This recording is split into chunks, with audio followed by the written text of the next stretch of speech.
Bugün 21 yanvar tarixdən etibarən Manatoliya dükanında bir məhsulu daha şok qiymətlə satışa çıxartdıq. Gördüyünüz bu məhsul hər yerdə 5-10 manat qiymətindədir. Biz ucuz əldə etdik və sizin üçün də ucuz qiymətə 1 manata Manatoliya dükanında satışa çıxartdıq. Keçid edirəm məhsulu tanıtmağa. Şəkildə rahatca görürsünüz. Diş pastasını qoyursunuz bura. Bu qabdır o gördüyünüz. Şəkildə görürsünüz bu qab. Və diş fırçaları üçündə olan yanındakı bu qabdır.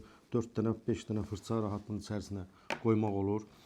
Quraşdırılması çox rahatdır. Qutunun içərisində 2 tərəfli skoç var, 3 ədəd balacalar. Bunun arxasında yer var.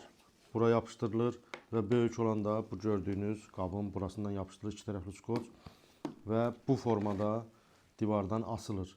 Ondan sonra bunun bu şəkildə asıldıqdan sonra görürsünüz bu şəkildə asıldıqdan sonra fırçalar təmiz qalır. İlk öncə bu təmiz qalır. Pasta çox yer tutmur, həm qablara qoymursunuz, öz qabı olur, yer tutmur və istənilən miqdarda da buradan fırçanı tutduğunuz zaman şəkildə də görürsünüz, o miqdarda təmiz və rahat şəkildə əldə olunur. Ünvanımız Əhmədlidə, Bakı Kino Teatrının keçdiyim Bazar Storun qarşısında Manatoliya dükanı və Xırdalanda ticari partnyorumuz Rahat Shop mağazasından da əldə edə bilərsiniz. 1 manata bir daha təkrar edirəm. Manatoliya dükanında gördüyünüz məhsul 5-10 manat deyil, 1 manat. Gəldin aldın, gəlmədin qaldın.